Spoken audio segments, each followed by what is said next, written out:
It is Monday, July 28th, 2025. This is another edition of Baseball Today presented to you by Mountain Dew. Looking for a refreshing citrusy kick this summer? Go grab yourself a Mountain Dew.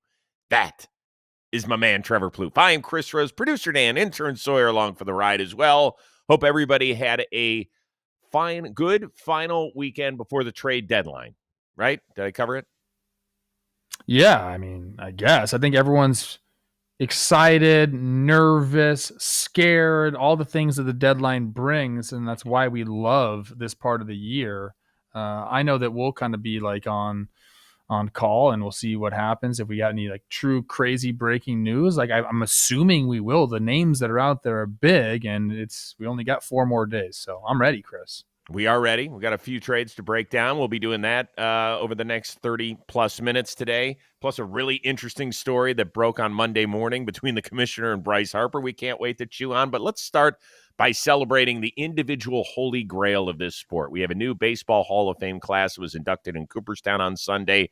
Billy Wagner, Ichiro Suzuki, CC Sabathia, the late Dick Allen, and the late Dave Parker. By the way, his son looked just like him and did a great job with the speech and the poem. Everybody was wonderful out there, but I think unquestionably the star of the show, Ichiro, because not only the tales he told, but his sense of humor as well. And to the Miami Marlins, I appreciate David Sampson and Mike Hill for coming today. Honestly, when you guys called to offer me a contract for 2015, I have never heard of your team. I have to tell you, I watched the entire thing live. I think I watched all the speeches. He was incredible. Incredible. This is so right up your alley to watch all the Hall of Fame speeches. Yes. I love that for you. He's awesome. He's always had that sense of humor. I love the fact that he's like literally still at the ballpark making throws from the outfield like every day. It's hilarious. But yeah, no, I said this before. I'll say it again. If you haven't been to Cooperstown, you have to go. And even if you go, you can go like on an off time and just visit the Hall of Fame. Great, but try to go on a Hall of Fame weekend. It's probably a little bit harder to get a place to stay, whatever it is, but the energy and then just like the history there is so it's awesome. I can't wait to go back. And if you didn't have a chance to go watch the speeches in their entirety, do yourself a favor. Go on to MLB.com and go check them out. They really were something special. So tip of the cap to the 5 families of the newest inductees. Fantastic. All right, now let's get to this wild story that Jeff Passan, our buddy from ESPN, broke. And it has to do with Bryce Harper and Commissioner Rob Manfred. Now, if you've been following along the story, collective bargaining agreement expires December 1st of 2026. But the commissioner's getting ahead of things, and he's been trying to his credit, trying to smooth over whatever ruffled feathers there's been in his relationship with the players' union. And that happened the last time that we had a little bit of a work stoppage. And so he's trying to make good, if you will. So he meets with all of the teams, and he stopped into the Phillies clubhouse recently. And one of the things that he is doing on his agenda is talking about a proposed salary cap and how important it is to the future of the economics of this sport. Well, Bryce Harper, according to Passan, sat there, watched him, and said, if you're going to talk about a salary cap, get the fuck out of our clubhouse. That is not going to happen. Essentially, they were nose to nose is what it sounded like. The commissioner, not only did he not leave, he said, I'm not going to get the fuck out of this room. It's important that we have this discussion. Nick Castellanos, who will say just about anything, said of the confrontation, quote, it was pretty intense, definitely passionate. Both of them, the commissioner giving it back to Bryce and Bryce giving it back to the commissioner. That's Harp. He's been doing this since he was 15 years old. It's just another day. I wasn't surprised. Did your ears perk up? Of course. I mean, this is like one of the biggest stars in our sport going up against the commissioner in a very contentious, conversation and a topic that's going to be polarizing for sure. I mean, even as we approach this, it's after 2026, the collective bargaining agreement ends. Even now, we're at the deadline in July of 2025. Like, fans already have their opinions on this situation. A lot of fans point to, hey, they have it in other sports and it's been good. And then if you talk to the guys in other sports, like it's not that great actually. So we'll see how this ends up. I think the scariest thing is to think about how I think this is going to be a catalyst for a lot, because I don't want to talk about this forever, but it is very, very interesting to me. Bryce standing up to Manfred, I think will, what's the word I'm looking for? Influence or like invigorate like other players to do the same. Like, so it will galvanize. Well, yeah. I mean, this galvanize, like the union is already galvanized. Like it's the strongest union in sports. It's never broke.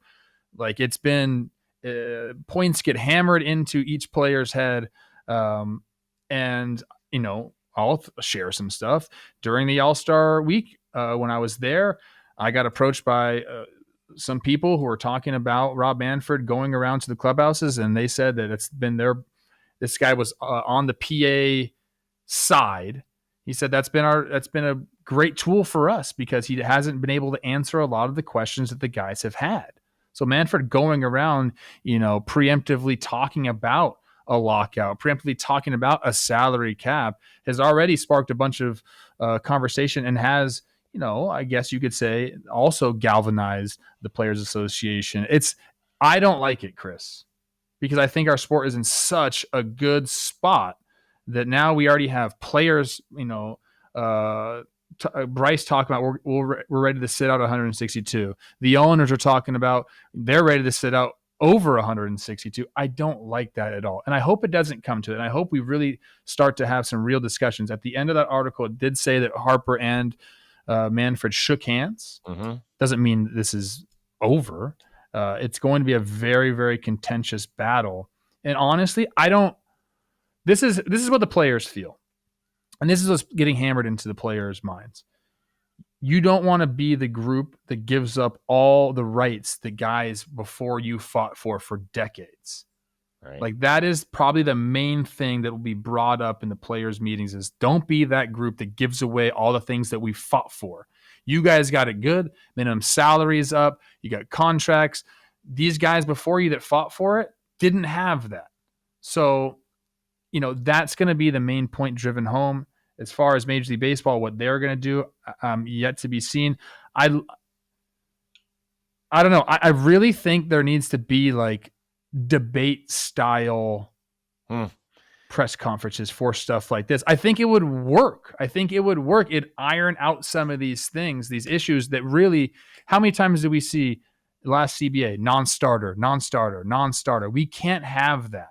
We can't have just non-starters. It needs to be, a collective here. But this is I don't know. I don't know what you have to say about it. It's a fascinating story to me. I don't think people care. Here's why. Okay. People want to watch their baseball. Yes. They don't care about the Agreed. business side. All they care about is this.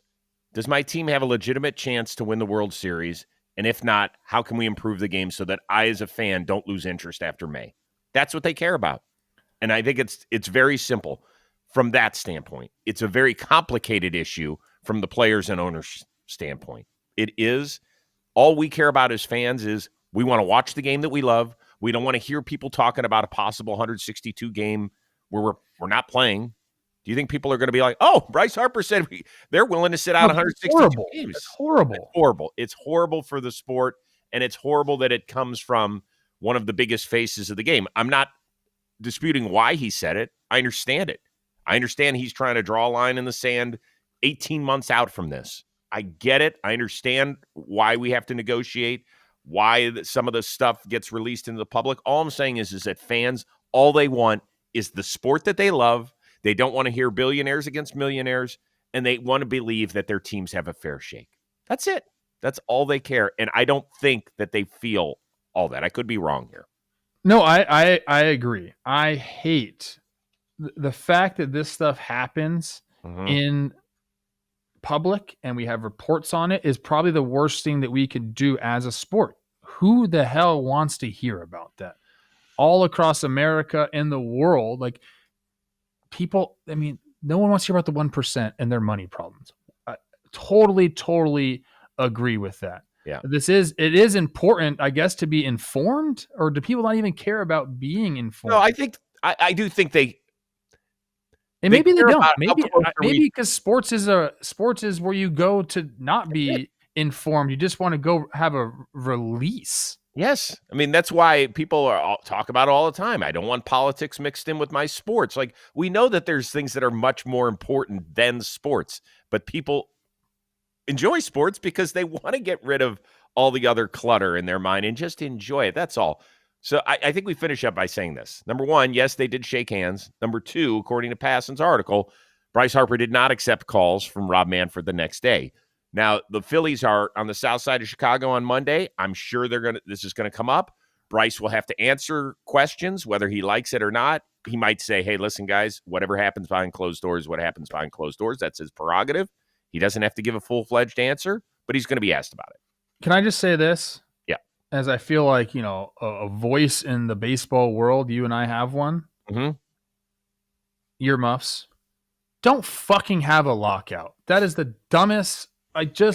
Stop. We have generational players, two of the best that have ever done it in some major markets right now. We got the Japanese market is scalding hot right now. It's becoming so much more of a worldly game. Things are going so well. What the hell are we doing? That's it. I got you, brother. I'm not interested in it. I'm just telling you what I think people feel about it. Agreed. Let us know where you sit on this whole topic. Did you find the Harper stuff interesting with Commissioner Manfred? A lot going on here. Leave us in the comments section where you are headspace-wise. Because I think it's really... Here's the thing. I know you're saying nobody cares, but any other... you have to care about one of the faces of your sport telling the commissioner to fuck off. No, what I'm saying is I care about that because it's spicy. I think people care about the end result, which is what does it mean for me and my team? That's what I'm saying. I'm not saying that they didn't care about Harper versus the commissioner. So I should have prefaced it. I don't think this is a great look publicly. No, it's not for Harper. No, well, amongst the players, maybe they're like, hell yeah, Bryce, thanks for standing up. I don't think publicly it's a great look. You know what? I don't know if that's true. Okay, let us know. I don't know if that's true. Yeah, let us know do you think any differently of Bryce Harper? A lot of room in that comment section, so pile in today. It's good stuff. Now let's get to on the field, if you don't mind. We saw a little bit of history this weekend down in Houston, courtesy of a 22-year-old rookie. Swing and a drive, deep to left. He's done it 4 times. What a magical night for the Big Amish. Smooth as butter, baby. I could not have expected a little bit over a year later that I had hit 4 homers in the game, but it's awesome. I am very confident in myself and what I can do. This exceeded that confidence for sure, but just happy and grateful, and thanks to everyone who helped me get here. You're welcome, Nick Kurtz. You're welcome. 20th player to ever hit 4 homers in a game. Second time this season. Eugenio Suarez of the Arizona Diamondbacks for now. The other one to do it. Were you watching when he hit his 4th or no? Kurtz? Yeah. I was not. Oh, we were. We put it on. And so we put the game on, and Josh goes, oh, God, Dad, they've got a position player in, and he's due up like 5th this inning. So we're going, please, guys, get on. Please. And I forget who it was that hit a ball down. Oh, it was Urshela hit a ball down the line, and he kind of coasted into second base and almost got thrown out. He was this close to not giving Kurtz a chance. And I was like, run. You know, I don't give a shit. It came against a position player. Damn, 4 homers in a game is 4 homers, brother. No, it's crazy. And what a night for him, and what a turnaround like he's had this year. I saw him right when he got called up. And he was struggling. He was swinging at a lot of bad pitches, which was kind of like his calling card in the minor leagues, was really good plate discipline and power. Mm-hmm. And now, as he's settled into the big leagues, that's kind of what we're seeing out of him. It's been super, super impressive. I ask you this question about him, and I think it's sometimes you look for questions. You're like, I wonder if this will work. I think it's serious. How many other first basemen would you rather have than Nick Kurtz over the next 3 years, and let's throw salary out of it. So you could say, well, he's on a rookie deal. I don't care about that. I'm talking about productivity. Next 3 years, you can take any first baseman in the league. How high is Nick Kurtz getting drafted? So, in my opinion on first baseman, I just wanted to mash. Like, I care a little bit about defense as long as you can catch the ball. Like, hey, Pete Alonso, I know he gets a lot of shit. Remember I said, like, you catch the ball, you're fine. Like, I'm fine with Pete Alonso's defense. Yep. Which has been, hasn't been great again this year, according to the metrics. I still am fine with it. I just want you to mash. So, if we're taking that into consideration, I think he's a top 3 pick. Wow. I still think Matt Olson goes. I like Matt Olson a lot. I think he can hit. And he's a better defender. I mean, isn't Freddie in the conversation still? Okay, so that's a real interesting one. Right? Like, he has to be, Chris. This is the first year he's really been hobbled by I stuff. I know. He's starting to look his age a little bit. He still can mash from right center to left center better than almost anybody in baseball. But I put those two guys on top. Okay. What about then the question I think is, do you take him over Vladdy or Pete? Or Harper? Oh, I forgot Harper. Here's the names I wrote down. I forgot Bryce Harper. Oh my gosh. Okay, I don't take him over Bryce Harper. Freddie Freeman. I can't. Vlad. Anything over Vlad? Vlad? I'm these are the names I think I think he settles in as offensively like one of those guys. I don't think he's head over heels better than those guys, like long term. I'm not saying that's like those are the elite first basemen in the game. It's me being realist. Okay. Before Friday's game, this is amazing. Stats. This is before Friday's game. He was hitting 327, slashing 327, 408, 782 with 18 homers, an OPS of almost 1.2, and a 217 weighted runs created plus. That was in the 42 games before Friday's explosion. And in his first 66 games as a big leaguer, he had 43 extra base hits. One player in the history of the sport had more, and that's Joe DiMaggio. That's it. We are talking about one of the greatest entrances to a major league career ever. No, I know. I saw this kid hit BP, and he's one of those guys where you're like, holy crap, I know it's BP, but this is absolutely different. He's also massive. He's huge. There's a lot to really, really, really like about him. I think I'm still taking Bryce. I think I'm still taking Matt Olson. I still think I'm taking Freddie Freeman. The line is Vlad and Pete for me. So you've got him like top 4-ish for the next 3 years. That's like a realistic take. I could do a hot take and say he's the best. I've just seen it so much where like you get humbled eventually, and don't want to take anything away from what this kid has done because it's been awesome. It's been really, really fun to see. Clearly has huge skill. But where are you at? You didn't answer the question. I love me some Harp. I have a hard time putting him above Harper. Okay. I think I'll put him above Matt Olson. Whoa. Even though I know. I'm a big Matt Olson. That's Dude, I'm just telling you that I think his game is going to play, and I think that he already had one of those dips at the beginning of his career where he was. I mean, come on, Chris. That's not going to be the only time he ever struggles. It's not going to be what I'm saying is that he already knows what it's like to deal with that. Agreed. That's a good point. At a time where, oh my God, am I going to stick here? Are they going to send me back down after I have this? What did he go 0 for 21 or some bad number it was? And so he's already been through one of those. That's a good point. It's a good point. He's already done that and made an adjustment at the big league level. Sure. Okay. His park helps. His park helps. His park definitely helps. And where he went in that big game helps. The Crawford boxes help. I'm not so sure anybody's ever hit 4 homers in a game in that stadium, though. I agree. I'm not trying to take away anything from this guy. You are. Make me do this. Be the realist in this situation. So you're going number 2 overall? I love Freddie. Even though Freddie's limped his way through 2025, still think because 3,000 hits is at the forefront of his brain, I think he is going to bust his ass to get as healthy as he can in the offseason. What was I just going to say? I had something for you. I'll take him ahead of Pete. Yeah, I think so too. And I'll take him ahead of Vlad. I know. And that's Vlad starts to like go off power-wise. He's having a nice year. He is solid. Let me ask you this. How crazy is it that we're not even talking about Jacob Wilson for Rookie of the Year anymore? Like this guy's won it, right? Yeah, I think so. He's going to mash 30 homers. He wasn't even here the first month. He's got 20. He only has 243 at bats. He got 23 homers. He is ridiculous. What's Jacob Wilson hitting right now? I'm going to look it up. It's crazy. It's all crazy.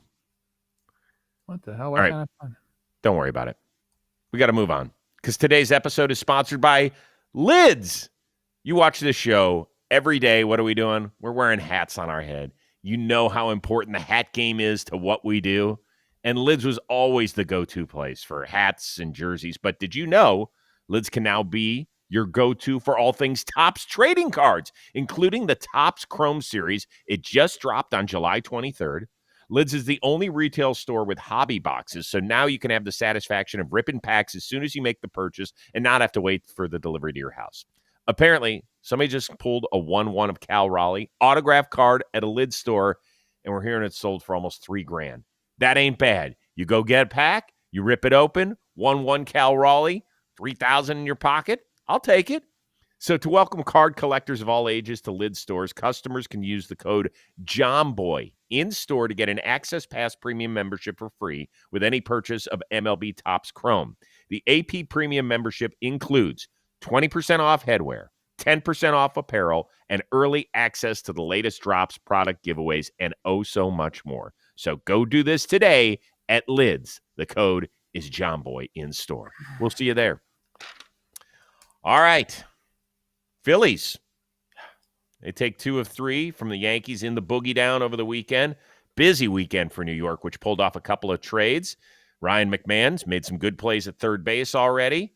A couple of critical hits. Ahmed Rosario comes over in a separate deal from the Washington Nationals. However, the bad news is the captain on the shelf with an issue in his UCL.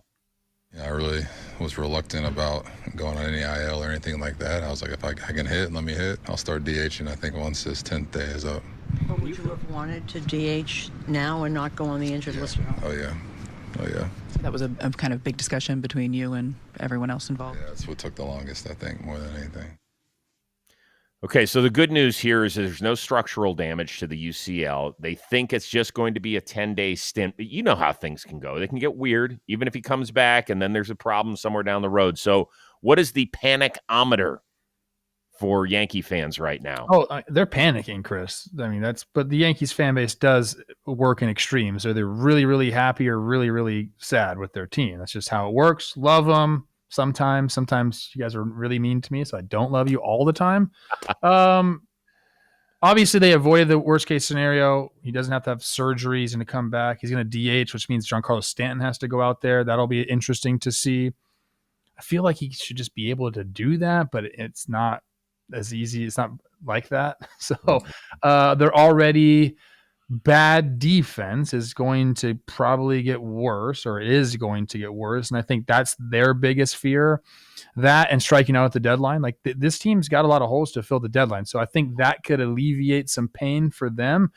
But, just really thinking about what plagued them last year and what's been plaguing them lately, it's the same thing. Like their defenses look bad. Yes, Ryan McMahon came in. He's made some nice plays. They trade for Ahmed Rosario. We'll see how that all ends up. But panic level's high. Should it be? Like, kind of. Like, this team doesn't look great right now. And if they don't make big deadline moves, then, we could see them right now, like, they're looking at a wild card series. They're 6 games behind, 5.5 games behind the Blue Jays. Like, I think they should be panicking. Until something happens at the deadline. They should be panicking. Well, yeah, a scale of 1 to 10, I would say it's probably a 7.5, which is pretty high. It is pretty high. I think that's where it is because they're not playing well. The Blue Jays are playing great. Is today the day on July 28th where I officially switch my allegiance back to Toronto? Oh, Canada. How about that? I'm just coming on this year. Right? I mean, finally, I'm back on after being on your train in 2023 and 2024 and getting thrown off the train by you guys because you were deplorable. There was no train. The train, you actually never got on a train. You just imagined it, yeah. I guess so. Yeah, I guess the Blue Jays are going to run away with this thing. Probably win it by double digits. There, I said it. Oh, no. One of these times I'm going to be right. I swear to God, one of these times I'm going to be right. I would be a little bit worried. Yeah, because I don't think Judge is going to play much more outfield this year. Is he a first baseman now? They said that that's not going to happen. Not this year. Oh, moving forward?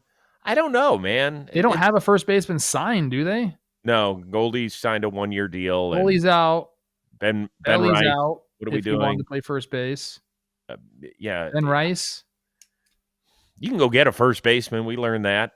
But this. I don't think the way it's sounding, this injury is like going to keep him from playing outfield in the future. I hope not. If it does, he can't be a DH. He's got to be a first base. I'm sorry. You cannot plug him at DH. The Yankees can't do that. Well, hold on, though.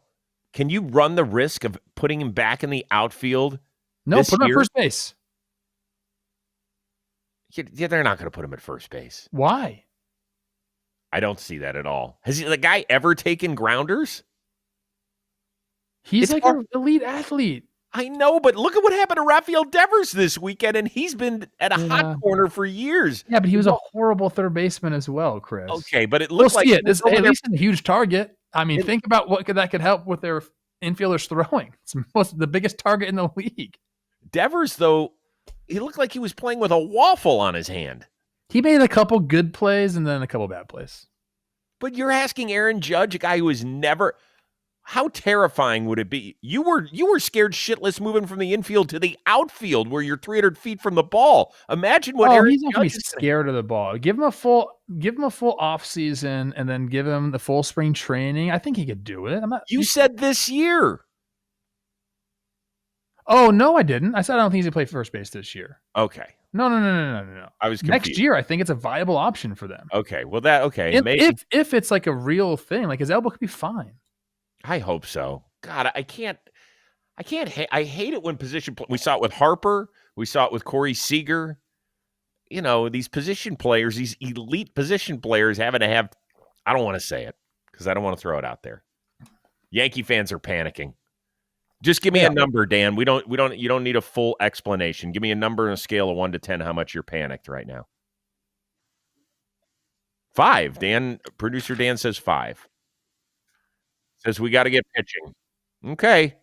Just wait till 5 Judge is a lie. See a little bit of one of those. See how he's going. God, I hope he's okay.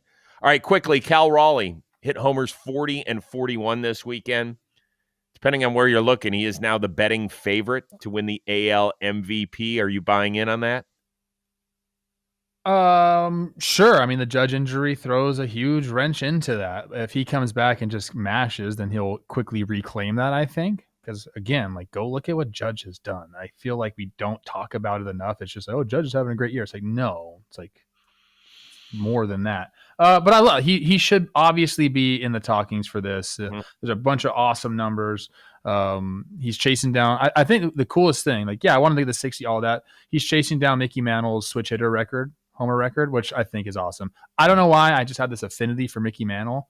Maybe that's like my dad put it in my head or something like that. But I think that's pretty awesome to be the guy as a switch hitter who has the most home runs ever in the game. That's pretty cool. Yeah. And we've talked about this, that what 8 times or something, or 8 catchers have ever hit 40 in a season, and this guy's done it before August. I think it's been done 9 times by 7 guys. Crazy, right? And he's going to break Mickey Mantle's record. It's 53, I believe, or 54. Like, he's got 41. It's still a lot, man. I guess it is. I guess we're getting late. Like, it's not halfway through. He's in a great spot. I saw him. I talked to him on Friday. I went out to Anaheim, did a sit down with Julio Rodriguez, who was phenomenal, by the way. Is he as handsome in person? Like, I had a hard time not staring at him. His eyes are incredible. They're just piercing. Yeah. And he was out there. He was wearing a basketball jersey, Mariners jersey, while he was just warming up. So the gun show was out. Yeah, he's roped up. In Anaheim.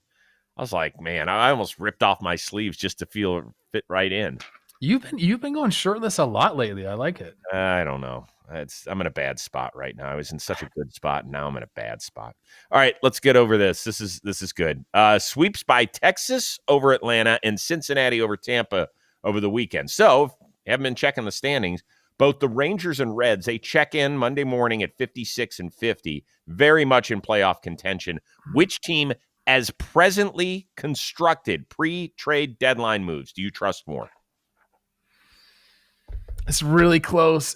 I think I'm going Reds, though. I think I'm going Reds. I both pitching staffs have been awesome. I think the range. Oh God, they both could use. Emilio Pagan has been great for them at the end of the games, but I still think you could use like a real. Like both these teams could use Ryan Hesley or Griffin Jacks or Yohan Duran because Texas really doesn't have a closer. No. Well, they just DFA'd the guy who leads the team in saves, Luke Jackson. Yeah, so I think I'm going Reds. Taylor Rogers has been great. Scott Barlow's been great for them, and then Emilio Pagan's been great. I like the starting pitching, even though the Rangers have had great starting pitching. I like what the Reds have to offer there. And then as far as the lineup, the Reds have had a better lineup than the Rangers, and maybe it's going to come. And the Rangers have, they saw Marcus Semien with the walk-off. Maybe he goes gangbusters in the last month and a half of the season or 2 months of the season, and maybe it changes. But I think the Reds have a overall better lineup in roster construction. That's my thing. Yeah. I don't think that the Reds have a shot at the division. I do think the Rangers have a shot at catching the Astros. So that would be one difference. I think they got 2 shots, wild card, and they've got the division still in play. I do like the Reds more right now. 3 things could change my mind. Okay. Number 1, if Corey Seager plays the rest of the year, he's a guy that can literally carry a team for 2 months. We've seen it before. He's got to play every day. No more IL stints. No more missing 3 days here, 4 days there. Can't have it.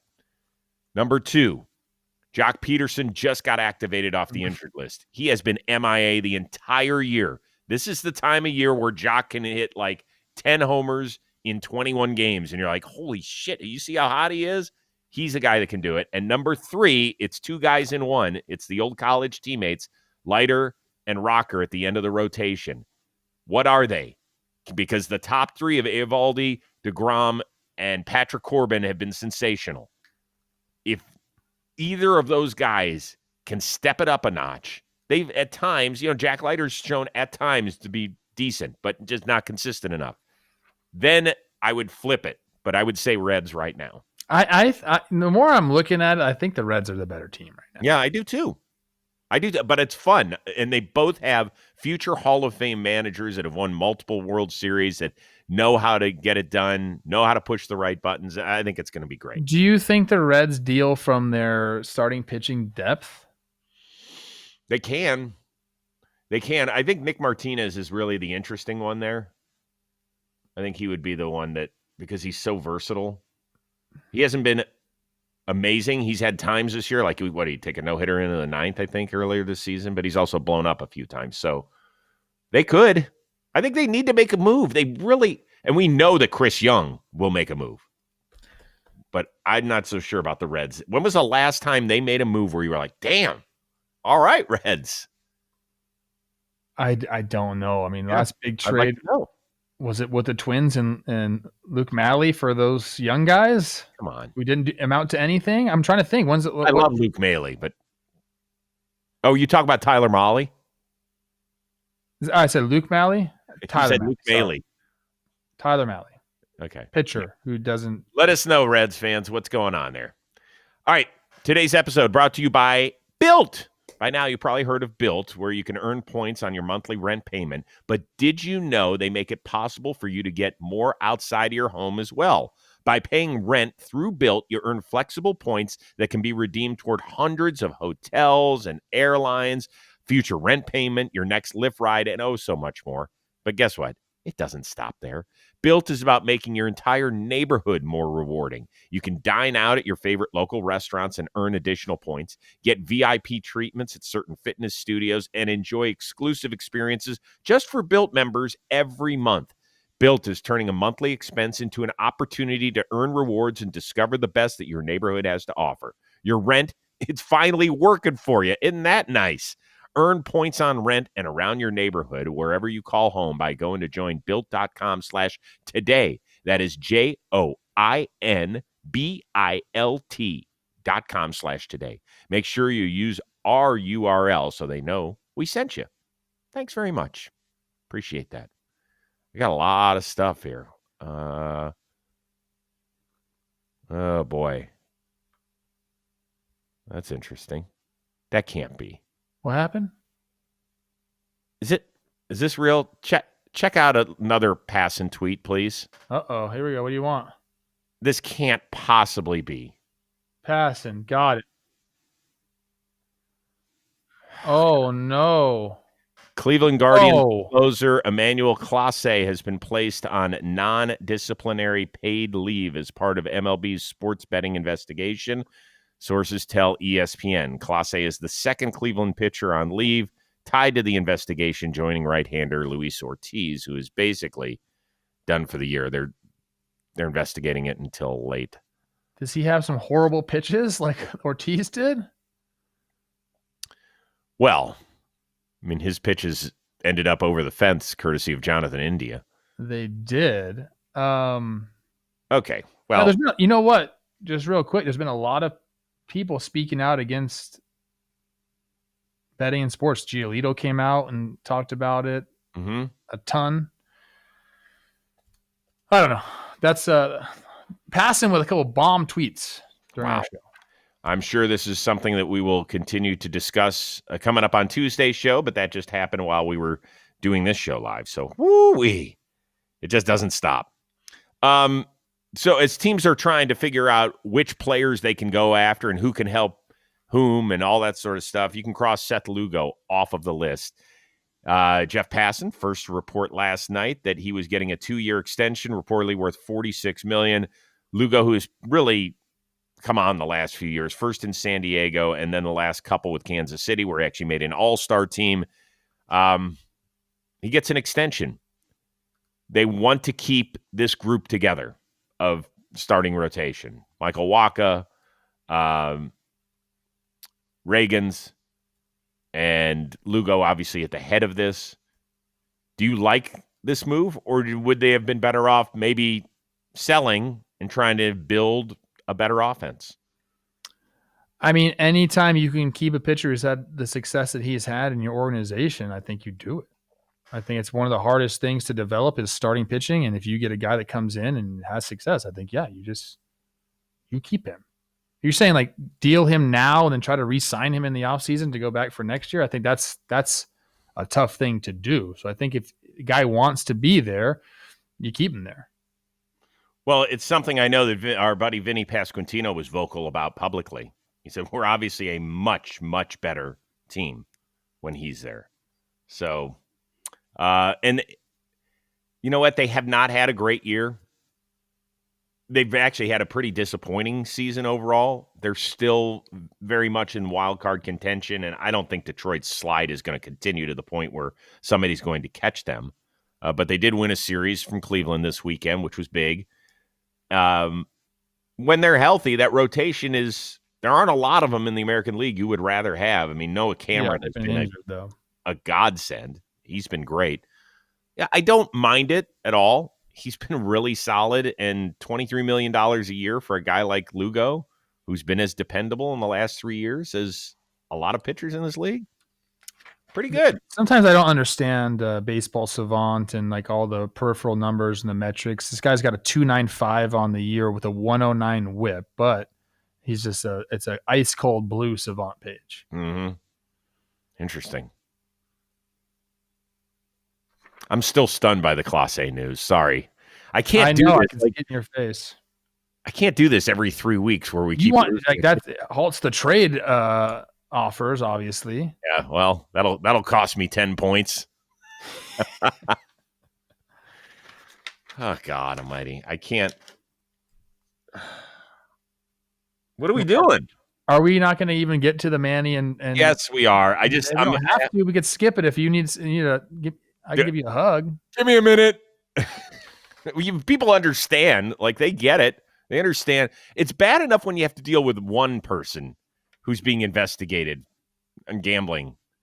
Now another one of the better closers in baseball, whom I wanted traded in the offseason anyway.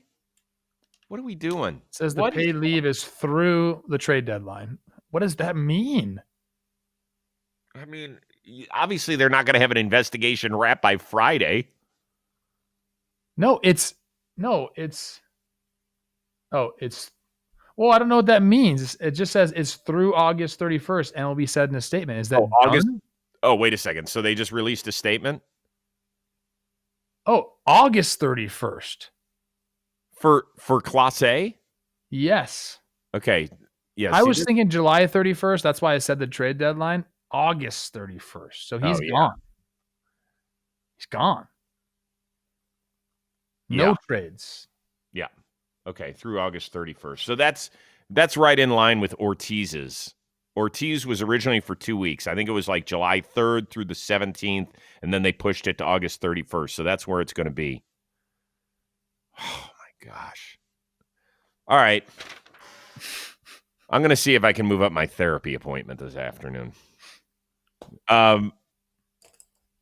Fisticuffs this weekend, close to fisticuffs between the Cardinals and Padres. We'll get to this quickly. I know it's an interesting story.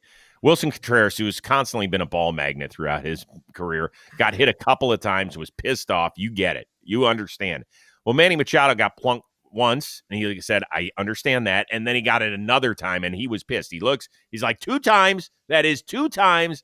And look what happens here. John Jay, his old buddy from the 305 in Miami in the red, he's a coach for the Cardinals, said something, and that infuriated Machado. Well, here's Manny on what happened with John Jay, kind of. No, it wasn't happening with the whole situation at all. So, yeah. He got ejected, so what? Yeah, I mean, don't come out there and start yapping your mouth. So we were mistaken. You're not? No, absolutely not. Absolutely not. Just to give you a little bit of background here, Machado, John Jay, who played at the U, and Yonder Alonso, all very close, all grew up roughly the same area, I believe. There was an article that they did several years ago, a picture of the 3 of them hugging and talking about how John Jay used to have guys over, and, it was like the ultimate fun house. They had like every fun toy that young guys in their 20s would want to play, like the whole bit. Something went terribly wrong here, and we're all trying to figure it out because we're wondering how juicy that story is. But there's something weird going on, isn't there? Yes, I'm in the thick of this right now. I talked a lot about it on Talking Baseball. I got a text from Yonder, like right after that all went down, saying like, yeah, we don't fuck with John Jay. And I've known John Jay forever through my friend Javi Sanchez, through Ryan Braun. Like I've known him forever. He's been nothing but great to me. And I didn't know there was this kind of riff. And so I started plugging in, asking different people what the hell is going on. Haven't really got a straight answer. My guy Javi he wants to call me today and talk to me about it. He said it's a lot. Call Javi right now. Let's go. No, I don't think this is going to be like a public thing. I mean, Yonder Alonso tweeted out a emoji of a rat after it. And we didn't even play what Manny Machado says about John Jay in that interview. He says, I know the real him. Yeah. So I don't know, something really bad went down. And again, I plugged in and tried to ask what the hell has happened. Haven't really got a straight answer on it. Only that, yes, there is a huge riff right in the middle of all those Miami dudes. Because it's not just those 3. It is my guy Javi. It is, like a Danny Valencia. And there's a Chris Perez. There's a plethora of them out there. Yeah, your guy Chris. Like, there's a ton of guys that grew up in the area, and they were very, very tight knit, as you mentioned. Now it's just, That's a shit show. It's been crazy, bro. So I don't know what's happened. I'm assuming I'm going to find out today, and I don't know if I'll be able to share it. I don't know. That's like a personal thing. What am I supposed to do, Chris? I don't know. Again, like I've You known can run John it past Jay, me, and I'll let you know whether or not you can share it. I've known John Jay for a long time. He's been nothing but great to me, and I know him as a very good person. I don't know what's happened. And again, teammates with Yonder think he's great, and interesting. There's a lot. There's something juicy that happened. I don't know what it is, and I don't know if it's really appropriate for us to talk about it. I've gone back and forth about it. One thing I'm not going to do is ask you to put in the comments what you think happened, because that's not right. Let's not do that. Although I guess I just did by saying You just did. Idiot. We're going to stay away from this thing as much as possible. When it ends up on Lifetime Network.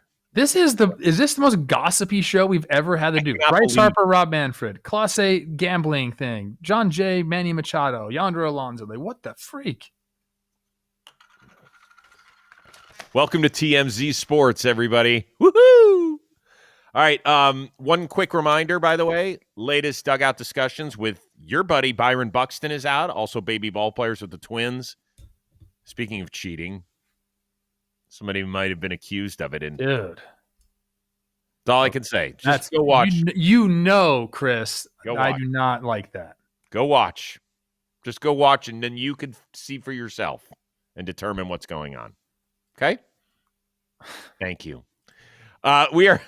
We're back at it again on Tuesdays. We inch closer to the trade deadline for our one-of-a-kind producer, Dan Rourke, our awesome intern, Sawyer. That is the uber-talented Trevor Plouffe. I am Chris Rose. We will see you Tuesday here on Baseball Today, presented to you by Mountain Dew.